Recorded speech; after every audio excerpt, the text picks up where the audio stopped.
Assalamualaikum warahmatullahi wabarakatuh. Di sini saya akan mereview tugas akhir tema perpindahan panas dengan judul Analisa Aliran Kalor pada Sistem Pendingin menggunakan modul termoelektrik cooler dengan tipe silinder tahun 2022 yang ditulis oleh Muhammad Ibnu Rafiq Edi Elviano.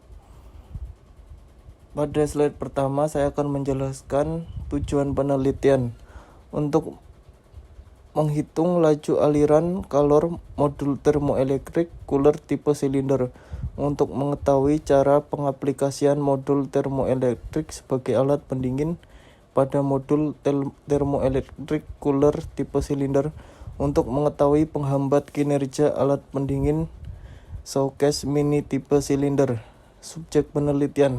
Subjek penelitiannya adalah modul termoelektrik cooler tipe silinder. Slide kedua, metode penelitian. Metode penelitian menggunakan studi literatur, eksperimen, langkah penelitian. Studi literatur untuk mempelajari teori termoelektrik dan prinsip kerja modul termoelektrik. Perancangan dan pembuatan modul termoelektrik cooler tipe silinder. Eksperimen untuk mengukur laju aliran kalor modul termoelektrik cooler tipe silinder. Langkah penelitian. Tujuan penelitian. Lalu yang kedua metode penelitian. Yang ketiga teknik pengumpulan data. Dan yang keempat teknik analisis data. Pada slide ketiga saya akan menjelaskan hasil penelitian.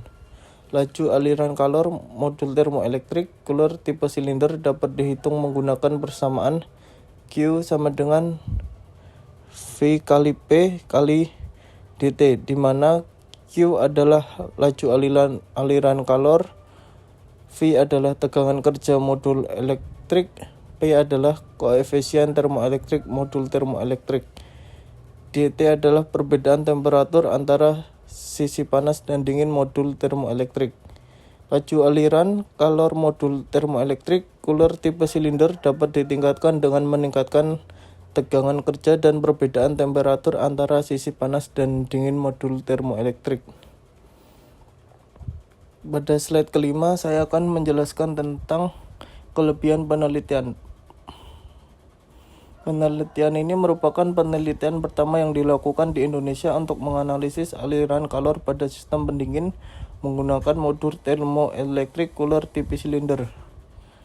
Penelitian ini memberikan informasi yang berharga tentang cara kerja modul termoelektrik cooler tipe silinder dan faktor-faktor yang mempengaruhi kinerjanya. Pada slide ke-6 saya akan menjelaskan tentang kekurangan penelitian. Kekurangan penelitian ini hanya dilakukan dengan menggunakan satu set modul termoelektrik cooler tipe silinder. Penelitian ini tidak menganalisis pengaruh ukuran dan bentuk modul termoelektrik cooler terhadap kinerjanya. Pada slide ke-8 saya akan menjelaskan kesimpulan. Kesimpulan modul termoelektrik cooler tipe silinder merupakan teknologi pendinginan yang memiliki potensi untuk dikembangkan. Penelitian ini menunjukkan bahwa modul termoelektrik cooler tipe silinder dapat digunakan untuk mendinginkan suatu ruangan dengan laju aliran kalor yang cukup besar. Namun masih ada beberapa faktor yang perlu dioptimalkan untuk meningkatkan kinerja modul termoelektrik cooler tipe silinder, seperti ukuran dan bentuk modul termoelektrik serta metode pembuangan panas dari sisi panas modul termoelektrik. Pada slide ke-9, saran penelitian selanjutnya dapat dilakukan untuk menganalisis pengaruh ukuran dan bentuk modul termoelektrik cooler terhadap kinerjanya. Penelitian selanjutnya juga dapat dilakukan untuk mengembangkan metode pembuangan panas yang lebih efisien dari sisi panas modul termoelektrik. Sekian dari saya. Wassalamualaikum warahmatullahi wabarakatuh.